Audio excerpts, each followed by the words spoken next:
Boa noite, pessoal. Estamos aqui nesse dia 21 de abril, que é feriado, mas estamos firmes e fortes no nosso grupo de estudos para leitura, compartilhar, compartilhar olhares, saberes, compreensões, experiências daqui do nosso grupo de estudo de Direito Sistêmico.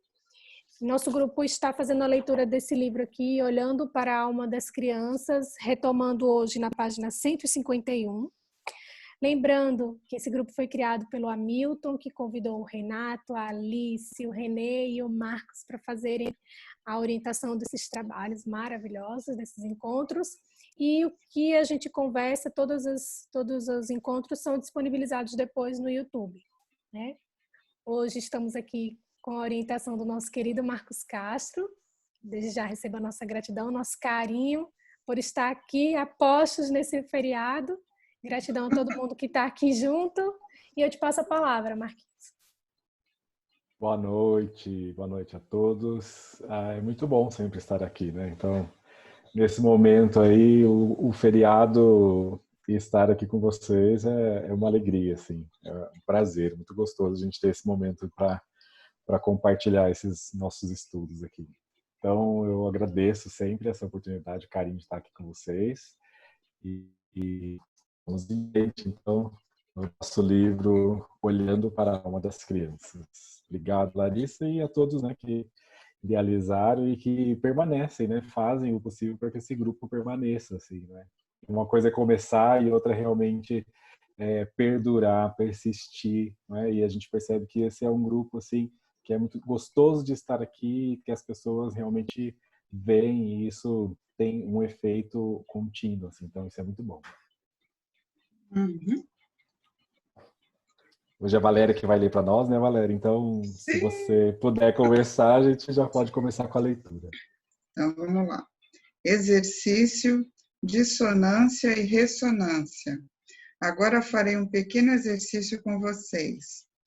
Fechem os olhos, vão para dentro de seus corpos e prestem atenção ao que dói em seus corpos. Que órgão dói? Que músculo? Que osso? Esse órgão está em dissonância com o corpo. Entretanto, assim mostra minha experiência. Talvez ele esteja olhando para uma pessoa na família que foi excluída. Esse órgão está em ressonância com uma pessoa excluída, através da dor. Volta a atenção para a pessoa excluída. Então, vamos para dentro desse órgão e olhamos com ele para a pessoa excluída. Dizemos a essa pessoa: agora vejo você. Agora amo você. Agora acolho você em meu coração. Quando a acolhemos assim no coração, a doença pode cessar. Nós tornamos saudáveis acolhendo a pessoa excluída. Vou um pouco mais adiante.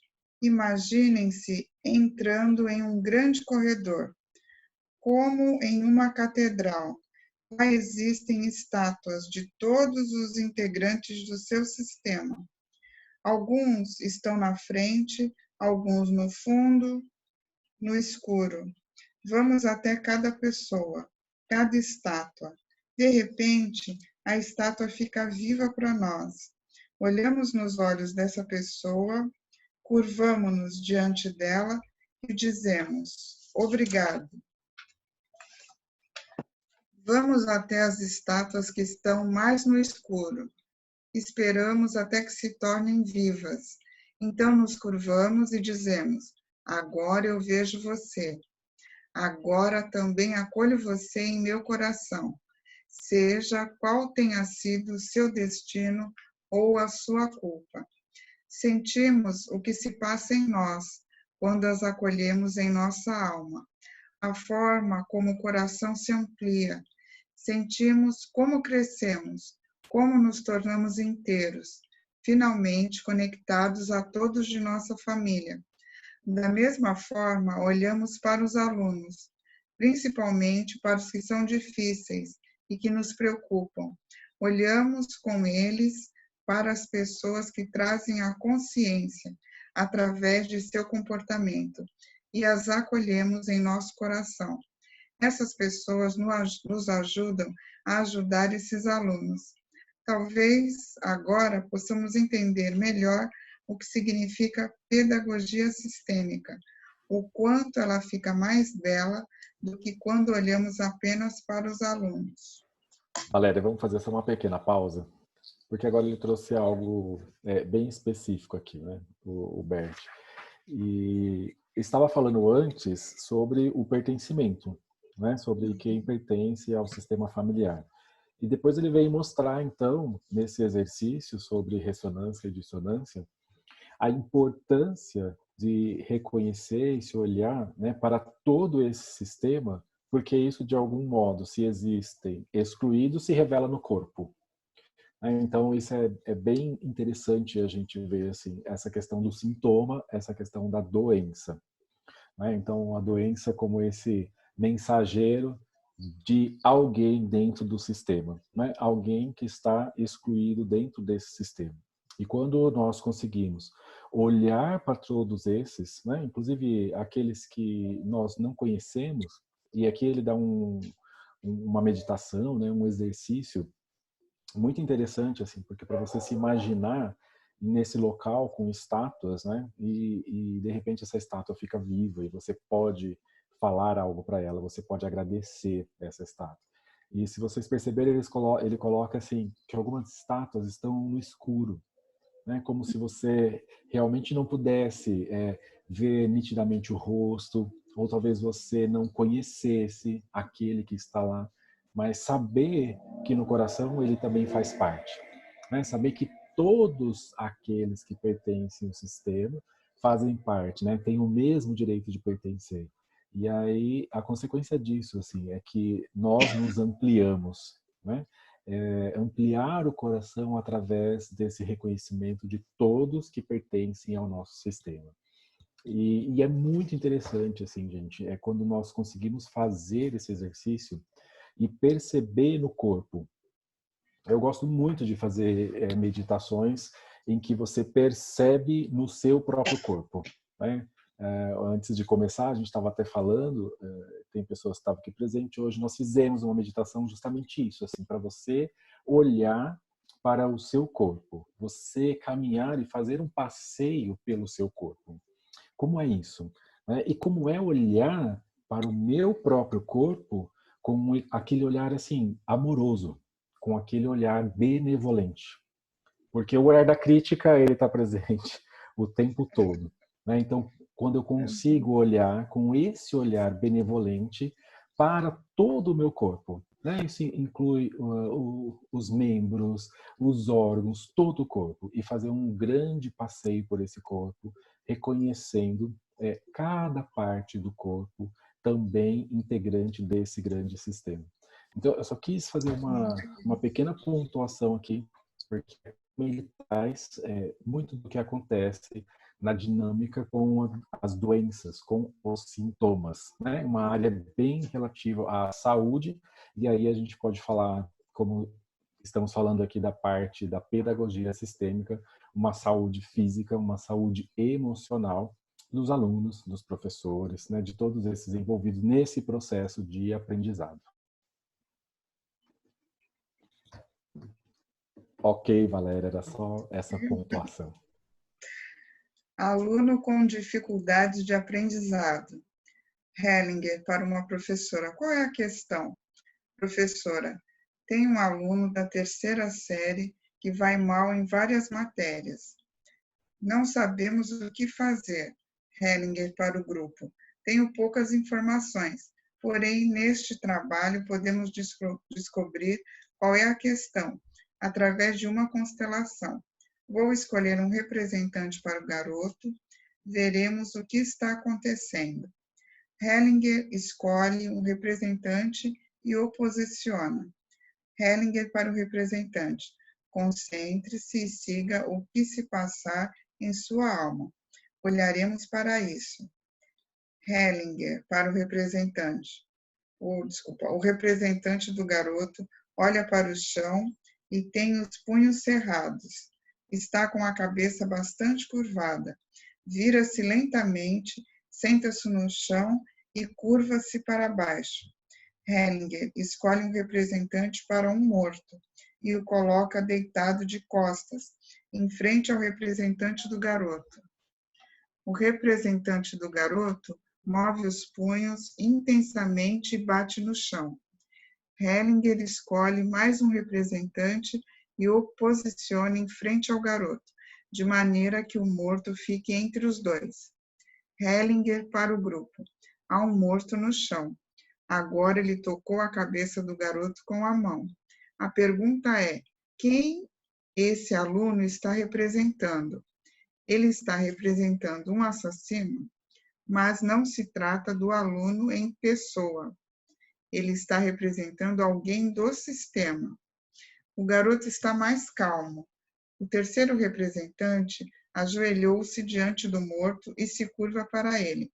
Aparentemente está representando um agressor. Hellinger faz o representante do garoto se levantar e o conduz um pouco para o lado. Hellinger: como está agora? Representante do garoto: estou aliviado. Nesse meio tempo, o outro representante se curva para baixo até o morto, quase na mesma posição em que o representante do menino estava antes. Hellinger aponta para o representante. O problema está aqui. Ele aponta para o representante do garoto. Ele é inocente, mas se identifica com o assassino. O representante do garoto treme e recua cada vez mais. Depois dá as costas. O outro representante se deitou ao lado do morto. Eles estão de mãos dadas. Hellinger para o garoto, para o grupo. Agora começa a reconciliação entre o assassino e sua vítima. Eles estão de mãos dadas. Agora o assassino está chorando. Agora estão se reconciliados. Para o representante do garoto, vira-se de novo, olhe e curve-se. Depois se endireite e vire-se para o outro lado. Depois de algum tempo, como está agora? Representante do garoto: bem melhor. Hellinger para os representantes: obrigado. Após um instante, para a professora: esse garoto é esquizofrênico, não é? Professora: pode ser. Continuo? Uma paradinha. Oi, Valéria, já que você fez uma paradinha, eu só queria chamar a atenção junto com vocês, assim, algo que também me chamou a atenção. Alguém está perguntando que página, na página 154, vamos, 3, né?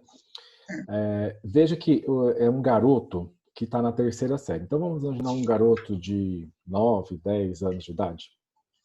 Então algo que chama a atenção, assim, é quando nós vemos essas crianças com tamanha raiva, com tamanha violência, com tamanha agressividade.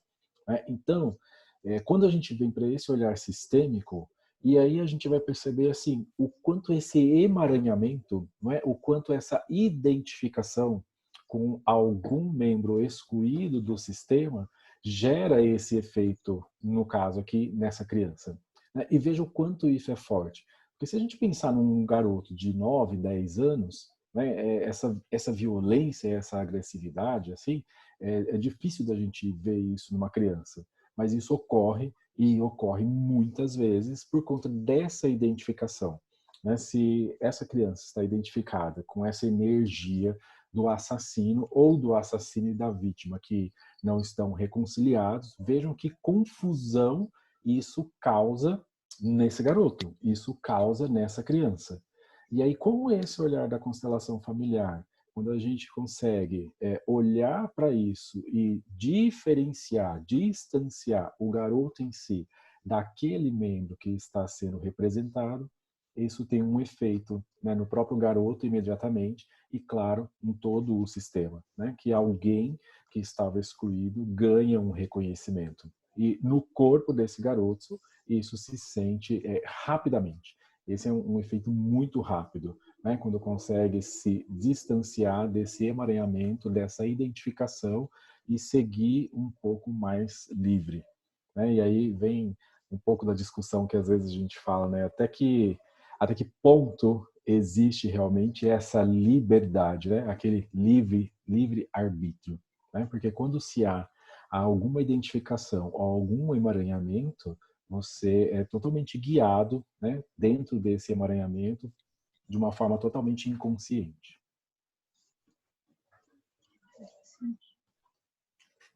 Ok, Valéria? Os panos de fundo da esquizofrenia. Hellinger. O que acabamos de ver aqui é a dinâmica fundamental de uma esquizofrenia.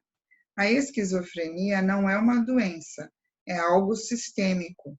Em casos de esquizofrenia, existe um assassinato na família, às vezes várias gerações atrás.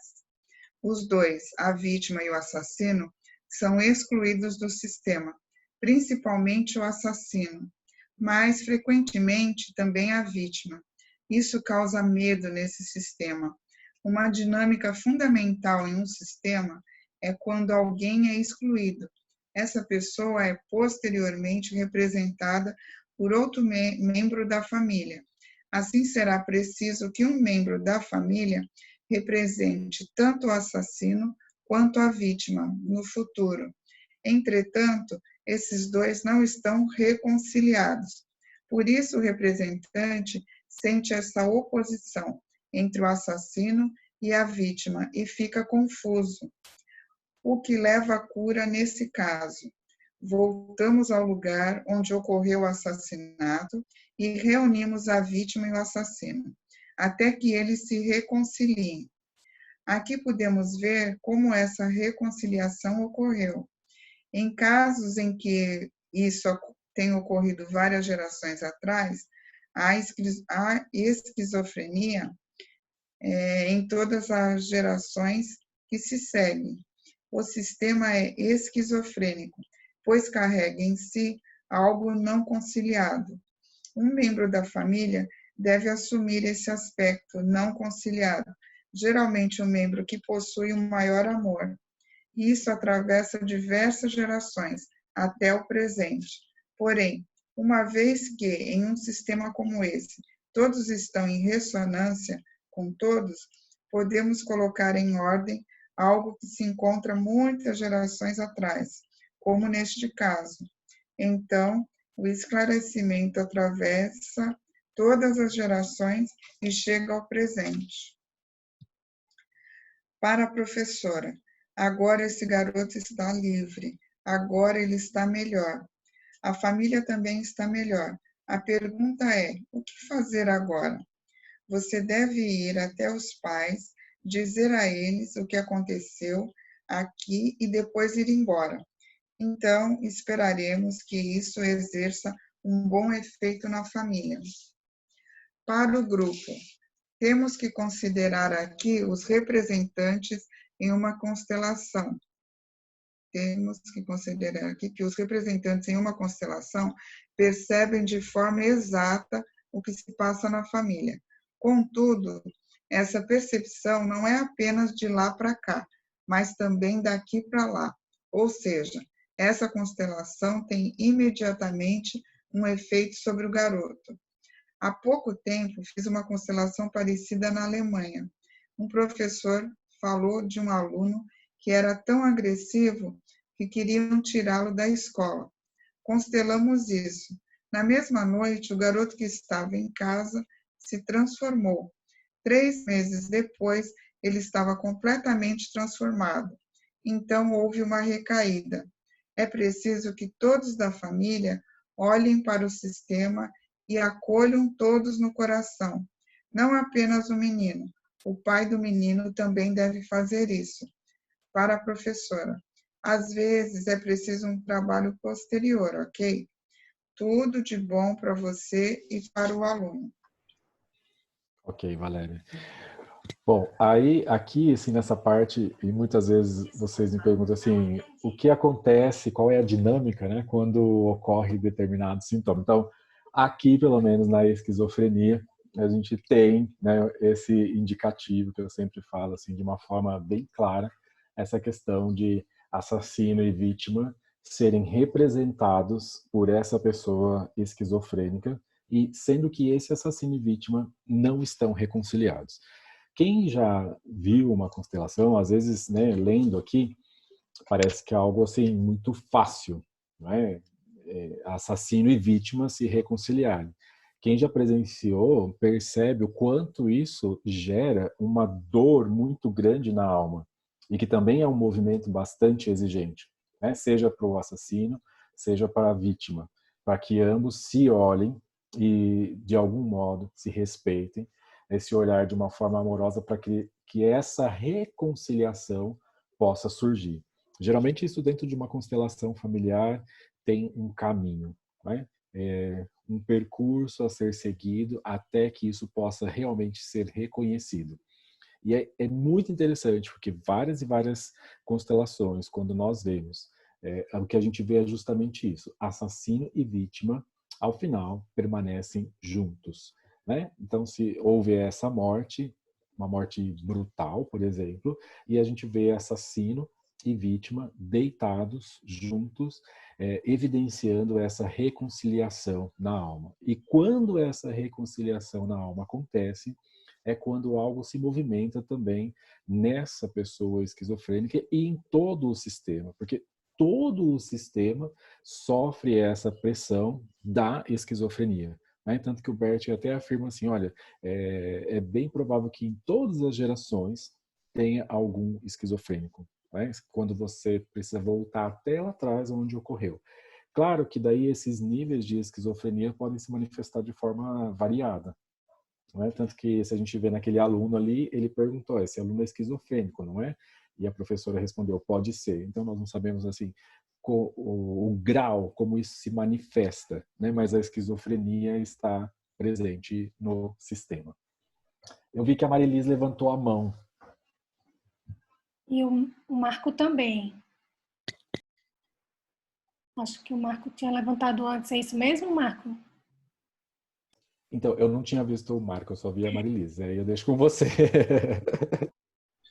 Não, eu levantei a mão primeiro, mas por cavalheirismo eu cedo para Marilis. Olha só, que maravilha! Que honra, nossa, Marcos. A gente vê por aqui, né? Tá vendo, Marco Aurélio? É fantástico.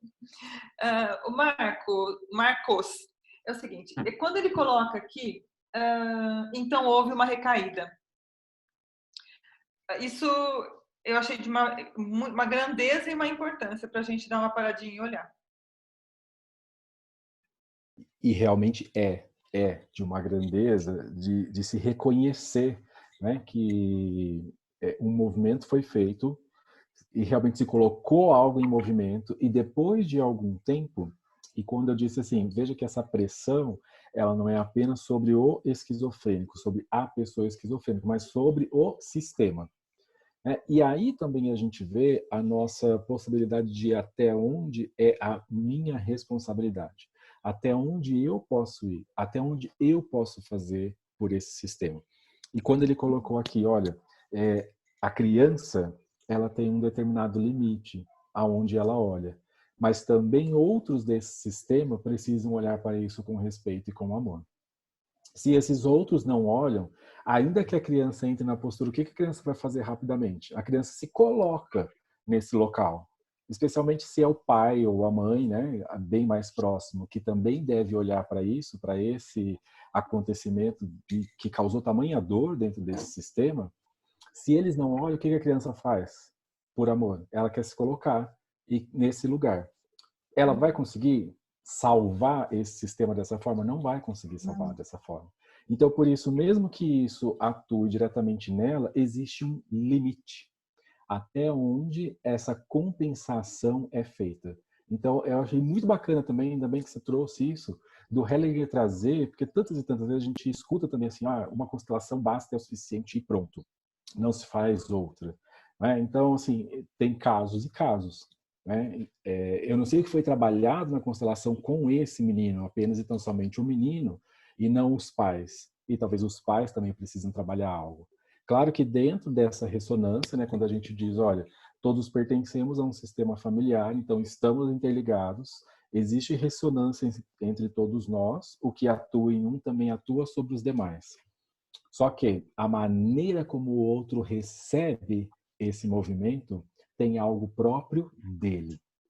Então, assim, quando eu falo algo aqui, a Maralice recebe também de acordo com uma percepção própria, que pode ser diferente da percepção do Marco, que pode ser diferente da percepção da Larissa, né? Porque você também recebe isso de acordo com o que vem do seu sistema, de acordo com o que vem da sua vivência. Uma vez nós estávamos aqui, o René, a gente estava falando sobre, alguém perguntou sobre a personalidade, né? Aquele caminho de construção. Então, assim, você, como ser único, também tem a sua percepção da realidade, daquilo que se apresenta. Então, eu acho que é o... Sabe aquele chileno, o Maturana? Ele fala assim, olha, o que é dito sempre é dito por alguém. Então, veja, também existe aí, nas palavras ou naquilo que é dito, uma percepção do ser. Né? Então, por isso, Marilice, também aqui, como é que isso chega até o outro, atua nesse outro e qual é a responsabilidade desse outro e até onde ele pode ir. Então, aqui envolve muita coisa nesse sentido. E é por isso que o Bert coloca aqui, olha, qual foi a palavra que ele usou mesmo? Houve uma recaída. Houve uma recaída. Houve uma recaída. E depois ele continua, né? O pai do menino também deve fazer isso. Então, eu vou falar de uma experiência para você entender um pouquinho também sobre isso, que ilustra bem esse caso. Veio uma mãe até mim, a filha dela tem um problema de saúde, e então percebemos ali, na dinâmica ficou clara a questão de um aborto que houve, antecedência, e o quanto isso estava influenciando dentro do sistema. Tudo bem, ótimo. Houve um movimento e tudo. Lá na constelação, conversando ali, o que ficou claro também, e essa criança olhava para quem? E esperava que quem olhasse para ela? O pai. Então veja o limite. Ali o pai também precisava olhar para essa dor, reconhecer com amor aquilo que estava se apresentando. Então, só o movimento da mãe ali não bastava. O pai também precisava chegar. Então, nesse sentido, né, só o movimento da criança não bastou. Também outros precisam reconhecer isso daí. Certo? Certo. Obrigada, Marcos. Agora o Marco. Bom, boa noite a todas e a todos. Hoje, quando falaram aí que era feriado, eu falei, feriado? Que diferença que faz na quarentena? Certo? No tocante a pagamento de contas, eu fui pagar uma conta pouco antes da reunião, o vencimento caiu para amanhã. Eu falei, mas por quê? Aí vocês explicaram por quê, né? Dia 21 de abril, né? Tiradentes, e o processo de luta das elites mineiras, né? Pela libertação. Vamos entrar no debate histórico. Do jeito, é uma data importante. Mas desde a semana passada, que a gente está abordando essa questão aí que envolve assassinatos, né? E eu venho acompanhando um caso há 21 anos, um inventário que não se resolve, de um daqueles antigos coronéis da política mineira, né, que mandava prender, mandava soltar, mandava matar, matava ele próprio e mandava ressuscitar também. E ai do caboclo se não ressuscitasse. E era assim, afamado por ter o diabo guardado dentro da garrafa, né? Então, assim, é uma história do sertão, do meio do sertão de Guimarães Rosa. A patriarca ainda tem 94 anos de idade, cuida da fazenda até hoje. E é fazenda grande, produtiva.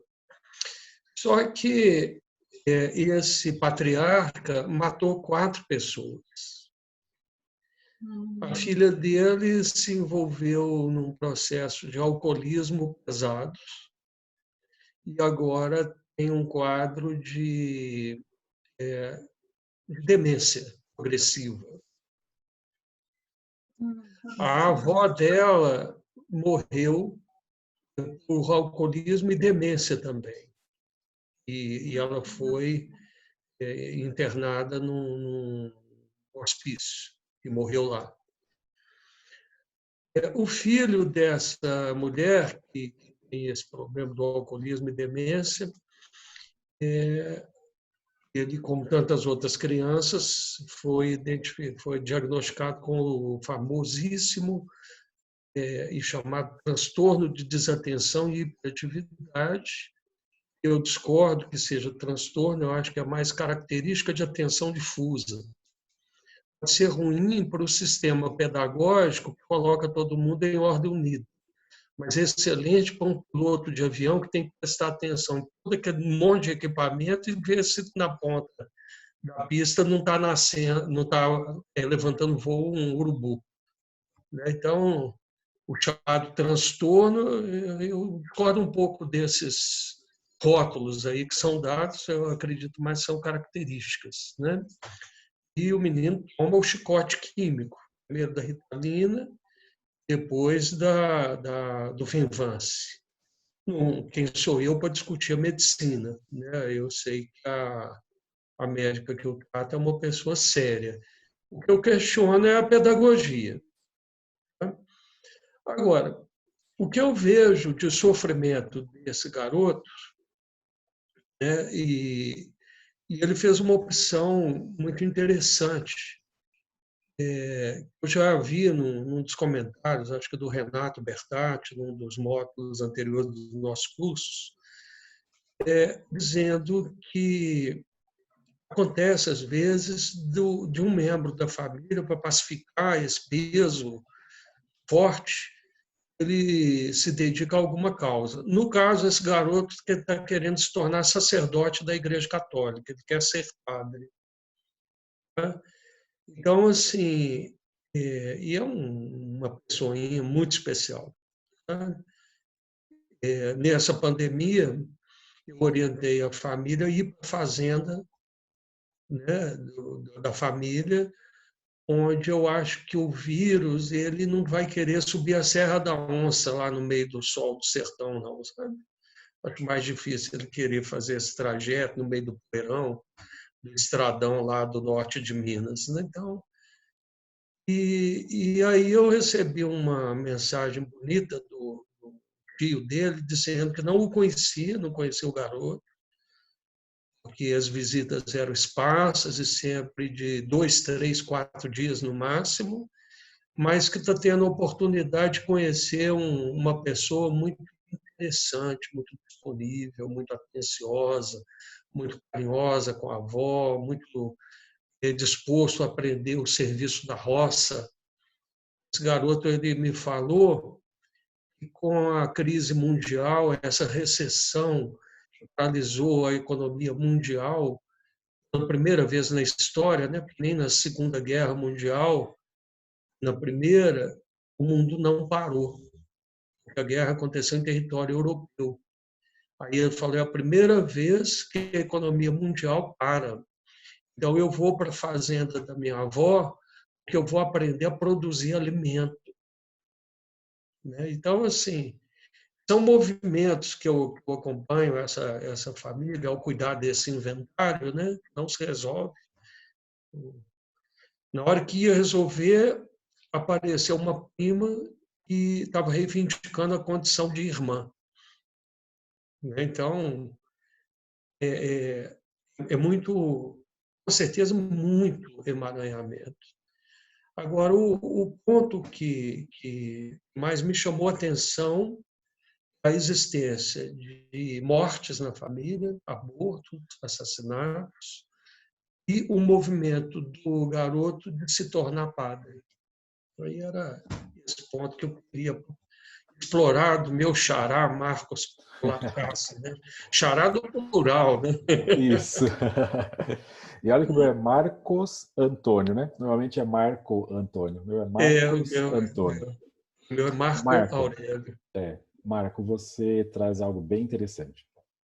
Bom, um pouco do que você traz está bem descrito aqui nessa dinâmica, né? Quando existem esses assassinatos, assim, o quanto isso reverbera dentro do sistema. E aí depois vamos então só entrar nesse ponto final que você estava colocando, essa questão do membro lá da geração seguinte, ele se colocar nessa condição de sacerdote.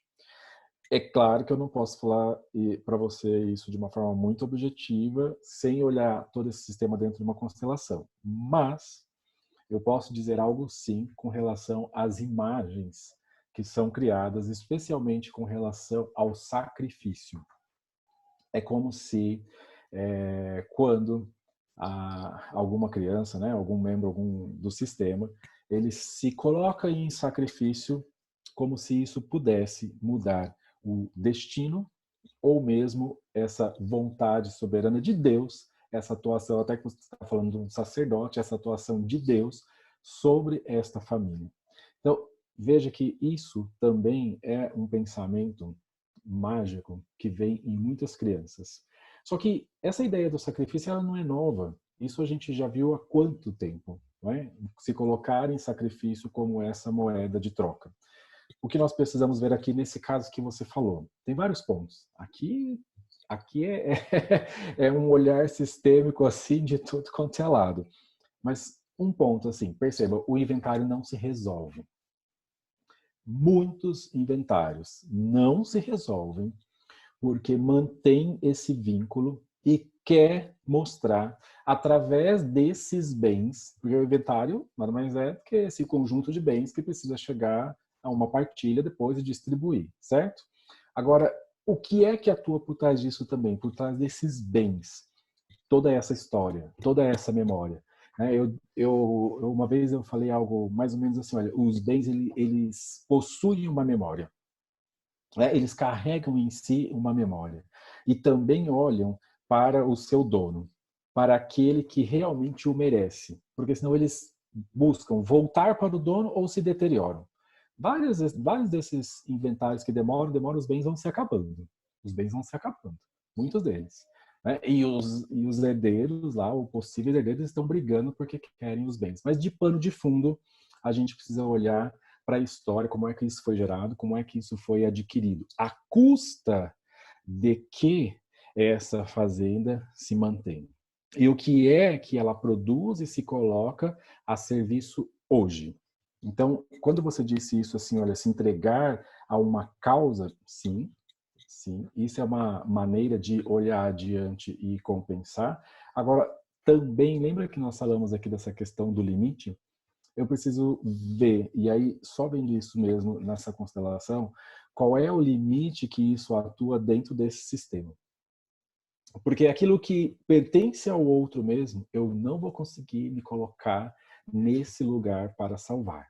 Não vou conseguir. Eu posso conseguir algo, eu posso conseguir romper com algo, mas aquilo que é do outro ainda permanece. Então, por isso que às vezes eu falo, como o Bert já colocou, com esse pensamento mágico, que é justamente assim, eu me coloco em sacrifício para zerar tudo que aconteceu no sistema daqui para trás. E nós vamos olhar daqui para frente.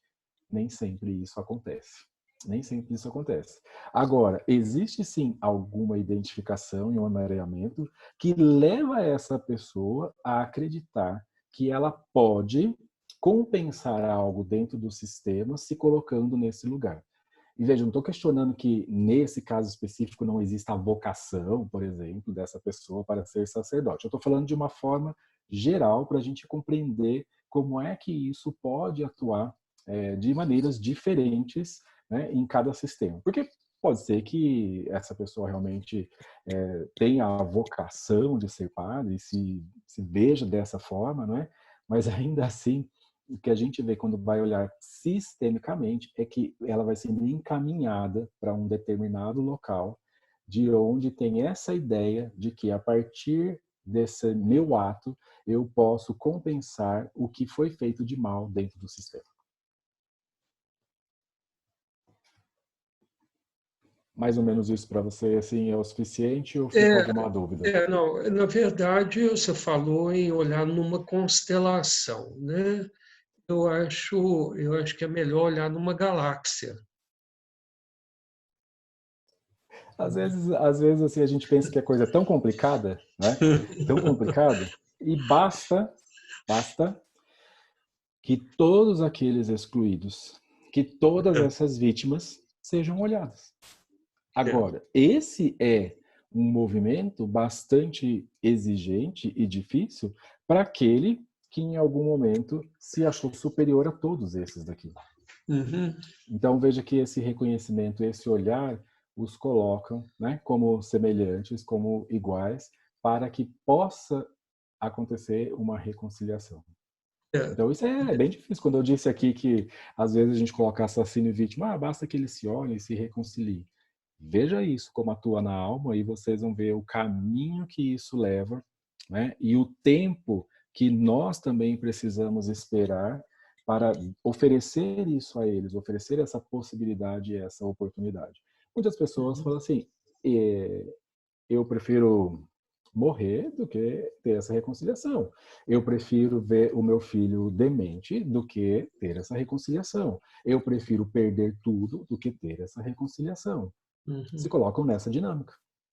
Eu prefiro, já vi em constelação, eu prefiro morrer de câncer a reverenciar o meu pai.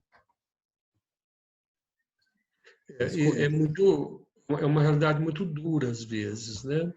Agora, o movimento desse garoto que quer ser padre, hoje já tem 18 anos, indo para a fazenda da avó, saindo de Belo Horizonte, onde tem a rede de amigos, os vínculos com a igreja, esse movimento, eu vou para a fazenda da minha avó, eu vou aprender o serviço da roça, eu vou produzir alimentos. Quer dizer, e ele sendo acolhido, né? Porque ele é o filho da mulher que é rejeitada por todos. A mãe desse garoto é rejeitada por todo mundo, ela briga com todo mundo. Ela não se dá bem com a mãe, com os irmãos, com ninguém. Isso acaba refletindo nessa criança, né? Hoje um homem, né, de 18 anos. E ao ir para a fazenda, esse movimento, vou aprender o serviço da roça com a minha avó, com meus tios, e ele sendo acolhido. Ele fez um movimento de se incluir, não foi convidado. Ele simplesmente foi ao encontro da família, né? E ele está sendo acolhido. Né? O tio dele me disse que está surpreso, não o conhecia, que ia muito pouco lá. E, no entanto, está se revelando uma pessoa admirável, carinhosa com todo mundo, disposto a aprender o serviço. Então, assim, é um movimento de inclusão. É um movimento onde eu vejo, eu que acompanho o caso há 21 anos, né? Eu vejo um movimento novo aí, um movimento importante. Veja assim, também estão falando de uma forma genérica, não para esse caso específico, mas existe um momento que se chega em um determinado local em que tem que se tomar alguma decisão, certo? Quando você fala assim, né, aquela bifurcação, para onde eu vou agora e o que é que eu faço. Eu não sei o que é que atua na alma desse garoto. Porém, vamos imaginar duas situações. Ele olha para essa história, respeita essa história, sabe qual é o lugar dele e deixa a responsabilidade daquilo que aconteceu com aqueles que realmente a detêm e segue e faz o melhor dele daqui para frente, e isso pode trazer para ele uma força especial e assim ele segue. É uma postura. Ou ele emaranhado ou identificado com excluídos dentro do sistema, se coloca na posição de sacrifício e abre mão da sua própria vida para sacrificar-se por conta desse sistema. Se a gente olhar na ponta do iceberg, é difícil de distinguir o que é que realmente se passa na alma dessa pessoa. Então, por isso que eu digo assim para você essa questão da constelação, porque talvez para onde eu esteja olhando, as atitudes externas de ambas essas posturas, elas podem conduzir para a mesma atitude. Mas a gente precisa saber o que é que se passa realmente na alma, como é que ele acolheu ou se sacrifica. São duas posturas diferentes. E isso lá na frente tem um efeito. Lá na frente. A gente não vai conseguir, você não vai conseguir identificar isso agora. Porque você pode olhar assim, nossa, né, foi para a fazenda e está fazendo isso, está fazendo aquilo, está se dedicando. Eu não sei se está se dedicando de uma forma relativamente livre ou totalmente emaranhado e identificado com todo esse passado dentro do sistema e se colocando em sacrifício a tudo isso. Então, aí eu deixo de uma forma geral, porque eu não tenho como dar para você uma resposta, né, específica. Mas me ajudou a pensar a respeito, né? E realmente, assim, é difícil definir, porque tem várias questões que envolvem esse sistema familiar, né? E aí, mas assim, deu para né, ilustrar, né, esse estudo nosso e me ajudar a ver com outros olhos essa causa aí que e acaba que não é apenas uma causa jurídica, né? Porque quando você acompanha uma família há 21 anos, você acaba tendo outros envolvimentos, né, além do profissional. Obrigado, Marco.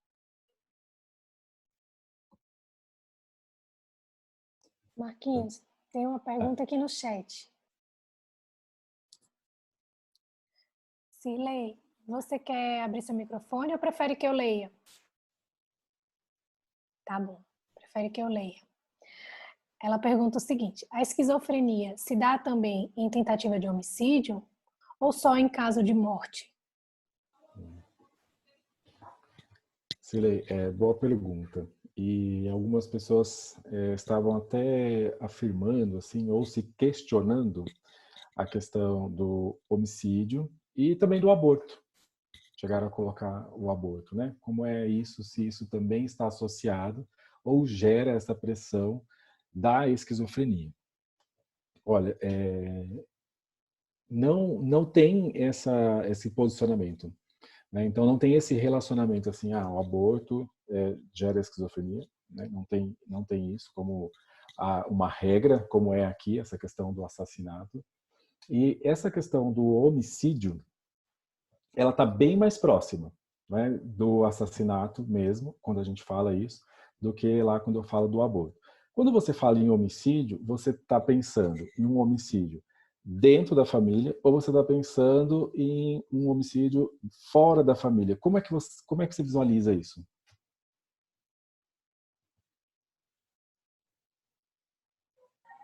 Seria dentro da família, né? Porque pelo que eu estudo, seria a esquizofrenia quando é dentro da família, né? Não fora. Isso. É isso mesmo.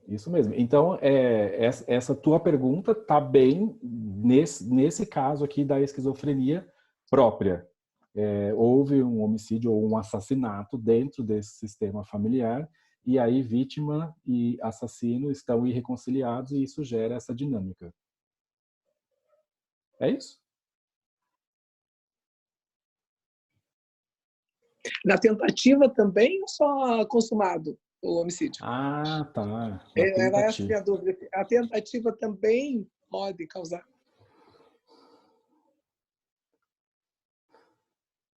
Olha, sabe que eu não tinha pensado assim, não visualizei isso. Eu não sei te responder na tentativa. Assim, a minha sensação inicial quando você fala na tentativa é de que o efeito disso é diferente. Mas eu não posso te falar claramente assim, é ou não é não. eu vou pesquisar um pouco mais sobre isso, sentir melhor isso, mas os efeitos, né, quando a gente até a questão do direito mesmo, quando a gente pensa na tentativa e no ato consumado, assim, as consequências são diferentes, cada um responde na medida da sua culpabilidade. Daí vamos falar de algo bem da parte jurídica, mas sabia que isso também reflete nesses aspectos. Claro que, em algumas vezes, nós temos uma total dissonância entre o direito, né, e o olhar sistêmico, mas muitas vezes isso faz parte de um conjunto. Tentativa de homicídio. Eu vou fazer essa pergunta para mim mesmo e eu te respondo. Em princípio, eu acharia que não, mas eu não quero te falar sem ter uma certeza sobre isso, porque nunca alguém, pelo menos comigo, veio falar assim, não, o que aconteceu foi apenas uma tentativa de homicídio. Comigo nunca aconteceu isso. Mas eu vou observar, Cirlei. Obrigado, porque me despertou algo aqui.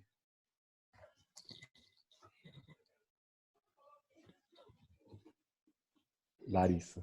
E eu acho que a Marilis levantou a mão. Ó, levantou.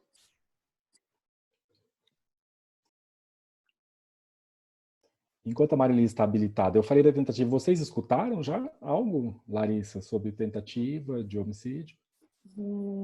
Tentei puxar aqui também de memória quando eu também, assim, realmente não me lembro. E por não lembrar, por não ter vivenciado algo só nessa esfera da tentativa, é por isso a minha inclinação de te dizer que não gera esse mesmo efeito. Porém, eu quero dizer isso com mais certeza, tá? E lembrei também muito do que você fala, né? Que a gente tem que ter muito cuidado com esse encaixe. Isso é categorizar. Que a gente tem que lembrar, se for um caso concreto, talvez seja também a situação de olhar para isso numa constelação, né? E não conjecturar, tentar categorizar, é isso, não é? Enfim, na hora que você estava conversando, me ocorreu muito essa sua fala, cuidado com as categorizações. Ótimo. Vocês vão lembrar de mim com relação a isso. Marilis, diga. Realmente, eu lembrei da mesma coisa que a Larissa.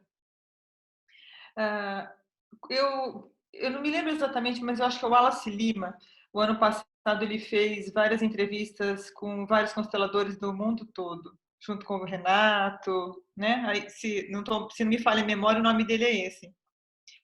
E eu vi uma entrevista muito legal, Marco, de uma advogada que trabalhava exatamente com essa função, né? Esqueci o nome agora, que falaram esse caso aí. Do inventário. Inventário. Obrigada. O inventário. E ela coloca que ela nunca precisou usar e nem comentar nada das técnicas de constelação, mas ela sempre trazia isso como referência na condução dos casos. E ela disse que o sucesso era muito grande. Então, eu me lembrei disso agora, queria colocar aqui para o Marco Aurélio, né? E uma coisa... Você quer falar, Marcos? Não, pode falar, pode prosseguir, desculpa. Não, imagina. E uma coisa que ficou da semana passada, que eu acho que até cabe aí agora, é a constelação espiritual. Não sei se com relação a até onde entra, onde não entra, porque você comentou da constelação, só completando, da constelação espiritual, quando eu falei daquele exemplo das tragédias em Minas, né? Que eu coloquei até onde está a responsabilidade, né? Até onde isso vai chegar, aí você colocou em todos, né? Meu entendimento foi esse, e aí você pincelou alguma coisa disso, mas assim, o tempo já estava muito avançado, eu já tinha perguntado muito, eu fiquei meio... Então, mas isso tá muito presente para mim, né? Eu queria saber se tem aí uma linha tênue, né? Mais divisória. Depois vou te fazer uma pergunta sobre esse termo, constelação espiritual. E sobre o inventário, eu posso até imaginar que a advogada tenha sido a Isabela Diniz. Essa mesmo. É que eu não lembro, eu sou muito ruim para nomes. Porque trabalho junto com a Isabela Diniz, né? E a Isabela, ela é bem assim, olha, eu sou advogada e também tenho o conhecimento como constelador. E os clientes, quando estão me buscando como advogado, a minha atuação e a minha postura é como advogado, né? Como advogado. Então, não necessariamente ela precisa valer-se da constelação nessa forma como que a gente imagina, né? Uma constelação com esses movimentos e tudo. Porém, a Isabela, ela utiliza de uma maneira bem sutil esses nossos conhecimentos da constelação, por exemplo, ao compor uma mesa, a questão da ordem, né? Então, assim, ela traz isso tudo ali, sem precisar ficar explicitando que está fazendo algo relacionado à constelação familiar. E a Isabela mesmo, assim, é uma amiga muito querida, e ela fala com propriedade de inventário, até porque dentro da família dela tem um caso bem peculiar sobre inventário, que mostra, Marco, para nós o quanto esse vínculo, não é, permanece e o quanto o inventário perdura, se não forem todos olhados realmente com esse respeito, inclusive a memória de todos desses bens, né, a origem desses bens. Marilis, o que é que você entende por constelação espiritual? Eu não entendo. Agora eu não tô lembrando. Quando eu comentei eu lembro que eu falei do acidente de avião, não foi? Foi isso? Foi esse dia? Não, foi a semana passada, foram os acidentes em Brumadinho, as barragens que nós estávamos comentando, da responsabilidade, porque eu comentei que eu já tinha feito supervisão, já tinha levado para mim a psicoterapia, a questão dos lugares, né? A questão o lugar de cada um, né? Comentei daquela minha experiência que eu tive na conciliação, né? Respeitando a posição dos advogados, né? Mas eu comentei disso. E aí eu te perguntei sobre essas tragédias, porque até alguém da sala havia comentado, e isso me chamou a atenção e eu comecei a juntar as coisas. Tá. É porque, Deu para assim, lembrar agora? então, eu lembro, eu fui lembrando, eu cheguei um pouco atrasado nesse dia, mas eu percebi o que vocês estavam falando sobre, né, as tragédias de Brumadinho. Eu lembro que eu comentei a questão da culpa de uma pessoa que levou até uma constelação, um acidente de avião e que várias vítimas, eu acho que, não sei se... Lembra? Lembro. Nesse dia também eu comentei sobre isso para falar a questão da culpa, né, como isso atua também, continua atuando, independente da culpa. O relatório dizia que o piloto não teve culpa no acidente, né? Bem, enfim. Só que essa questão das designações, né, constelações e até o próprio histórico da constelação, assim. Em algum momento, por um breve momento, o Bert Hellinger chegou a falar de constelação medial, né? E aí, assim, esse medial, ele foi também para identificar, lembra da constelação clássica, né? Essa questão da interferência, do constelador, essa posição, essa constelação que o Bert está apresentando aqui, que ele faz um movimento com a pessoa, né? Pergunta até, olha, você se sente melhor aqui, você se sente melhor ali. Vamos chamar isso, então, dessa constelação clássica. Só que depois o Bert foi percebendo que quando havia menos intervenção, mais esse movimento do espírito poderia se manifestar. E aí, quando fala movimento do espírito, não confunda em entrar a constelação familiar em algum tipo, né, de crença ou religião, ou mesmo astrologia ou algo parecido. Não tem nada a ver com relação a isso. Seria esse movimento, e a gente vai ter vários nomes, né, dessa grande consciência, desse inconsciente coletivo, dessa força superior. Então, quando eu falo, e eu acho que eu não falei assim constelação espiritual, porque não é um termo que eu uso assim. Mas se falar no movimento do espírito que atua nessa constelação, seria esse movimento mais livre, que tudo abarca e que nada exclui. Então, aí nós temos que relembrar um pouquinho das consciências, consciência pessoal, né? A minha consciência, o meu pertencimento aqui, a consciência coletiva e a consciência familiar. Então, lembrar dessa consciência que atua por conta da minha família, do grupo em que eu estou, e lembrando que essas duas consciências, elas são elas são restritas, não é? Porque, assim, se eu pertenço a uma determinada família e eu tenho as crenças e os valores dessa família, então, de algum modo, eu estou excluindo crenças e valores de outra família que são diferentes àquelas minhas crenças. Se eu pertenço a um determinado grupo que tem regras próprias, eu excluo outros grupos que também têm as suas regras. Então, conseguem perceber que mesmo nessa consciência familiar ou de grupo, ainda há uma limitação, ainda há uma restrição. E aí vem essa consciência espiritual, que é essa consciência maior, que tudo abarca, que tudo, que não exclui nada, não é? E que não faz essa distinção entre o bem e o mal. Esse foi um ponto assim muito importante que o Bert Hellinger trouxe para nós, né, nesse aspecto das consciências. Porque daí também tem a boa e a má consciência, que a gente já conversou um pouquinho, né? Dessa consciência familiar, eu estou de boa consciência, quando eu estou atuando de acordo com as regras e os valores do meu sistema. De má consciência, quando eu começo a desbordar um pouquinho daquilo que foi transmitido pelo meu sistema. E já nessa consciência espiritual, então, Marilis, não existe nenhuma distinção. E o Bert sempre fala assim, olha, nessa consciência, todos estão a serviço de algo maior. Essa é a grande frase dentro dessa consciência espiritual, ou dessa consciência maior, né? Dentro dessa força superior que atua dentro da constelação familiar. Então, eu estou fazendo assim um apanhado teórico aqui, e aí eu ia ver com você se isso é o suficiente ou se você tem alguma dúvida específica.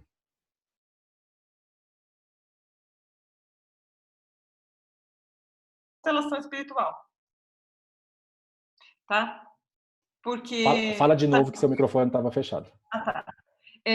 Talvez você tenha falado consciência espiritual e eu, viciada, entendi constelação, tá? Até porque quando você colocou o exemplo do piloto, né, do avião, então é aquela história.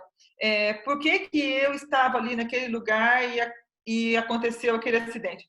Então, eu fiquei relacionando. O que aquele espaço, aquele terreno, né, dentro de Minas, por que aquela cidadezinha precisava ser devastada? Porque o coronavírus veio da China. Não, é? Não, isso não. Não, mas você sabe que isso mostra algo também. Todos esses fatos, né, que acontecem, eles também nos mostram algo que talvez a gente não compreenda em um primeiro momento. E essa é a grande lição assim dessa consciência espiritual, desse movimento do espírito, é que justamente assim, eu talvez não compreenda nesse primeiro momento. Ainda assim, eu sei que está a serviço de algo maior. Não é porque assim, nós não vamos saber. E nessa consciência mostra a nossa limitação.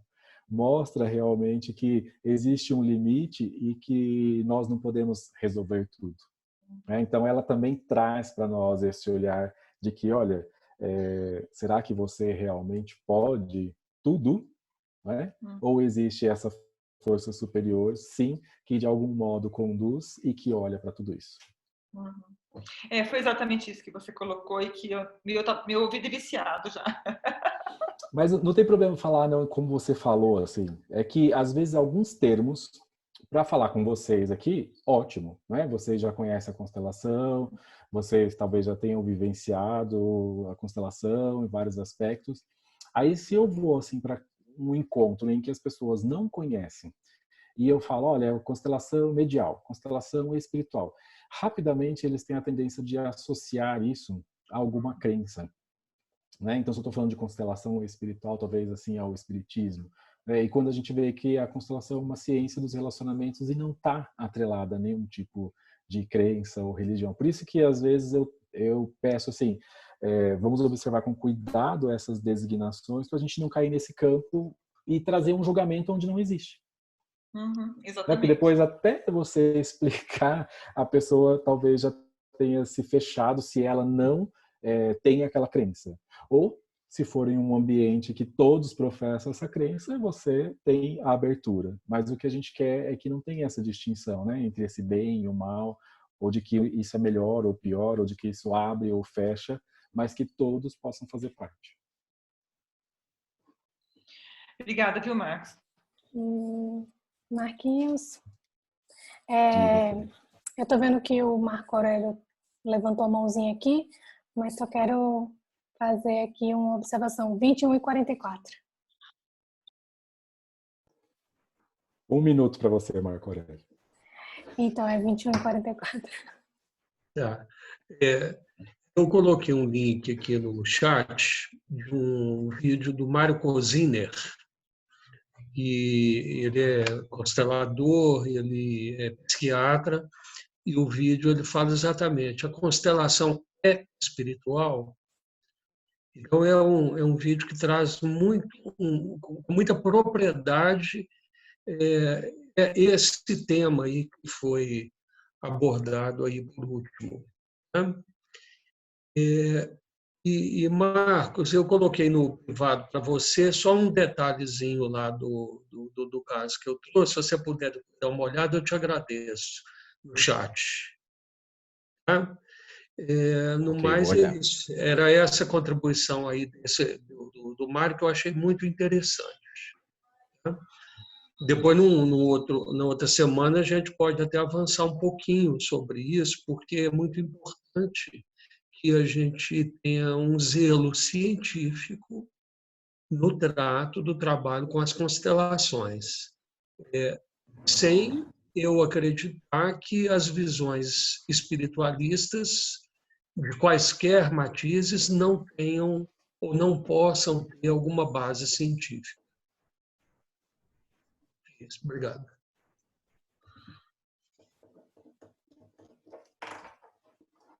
Larissa? Então, é isso.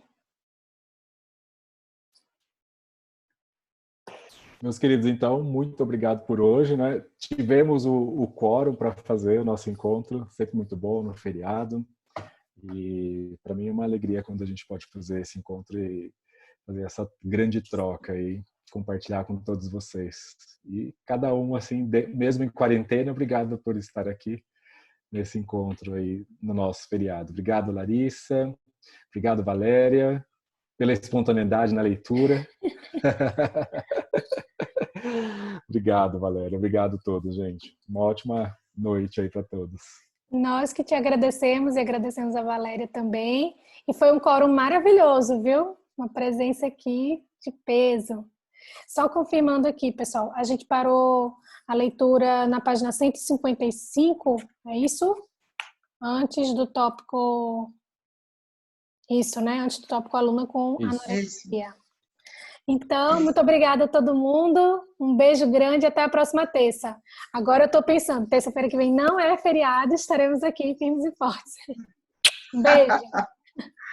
Beijo.